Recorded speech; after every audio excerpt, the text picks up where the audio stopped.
I remember the first time I set foot in Williamsburg, back in the early 90s. It felt like stepping into an entirely different world, one of art, grit, and possibility.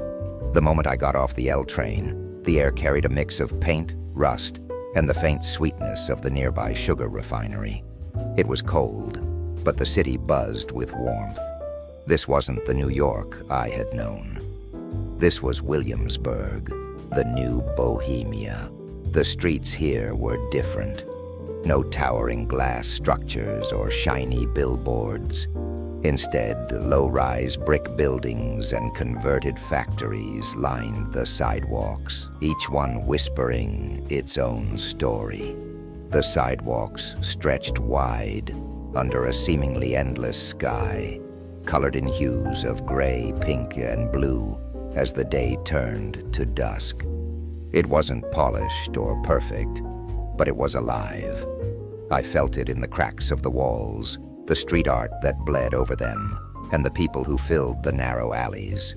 I wandered through the streets, letting my feet guide me, as if they knew the way. I passed Teddy's bar, where laughter spilled out onto the street, along with the sound of Sinatra on the jukebox. Inside, artists sipped cheap beer, their eyes gleaming with the same hunger I felt. It was a place where worlds collided. Old Polish regulars rubbing shoulders with cross-dressing performance artists, all part of the tapestry that made this neighborhood unique. A few blocks away, I saw them, the Williamsburg Cowboys, as we called them. A couple, with bicycle wheels and scrap metal in hand, walked down Berry Street with purpose. I could tell they were artists, collecting their next canvas from the city's discarded remnants.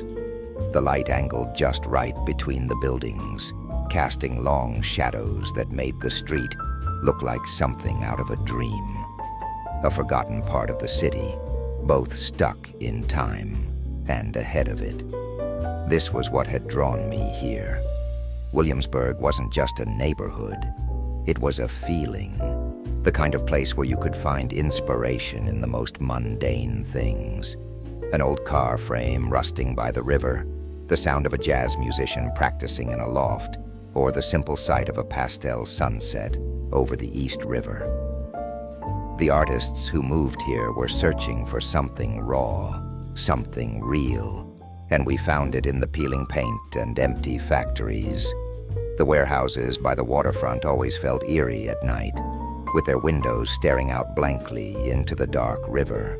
But even in their decay, there was beauty. The kind of beauty that made you want to pick up a paintbrush or a camera and capture that fleeting moment before it disappeared.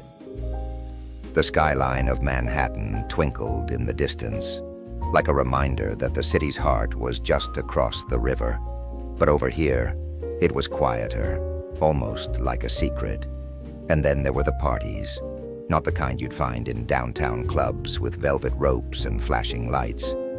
No, these were word-of-mouth affairs, held in old warehouses or lofts. Sometimes all you needed to know was the mark of a black fly on the sidewalk, signaling where the night would unfold. Music, art, poetry.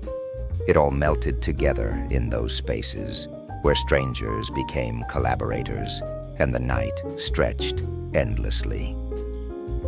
I found my way to an underground club one night, Keep Refrigerated, where the walls were splattered with paint, the floors vibrating with the sounds of techno beats and conversations swirling in every language.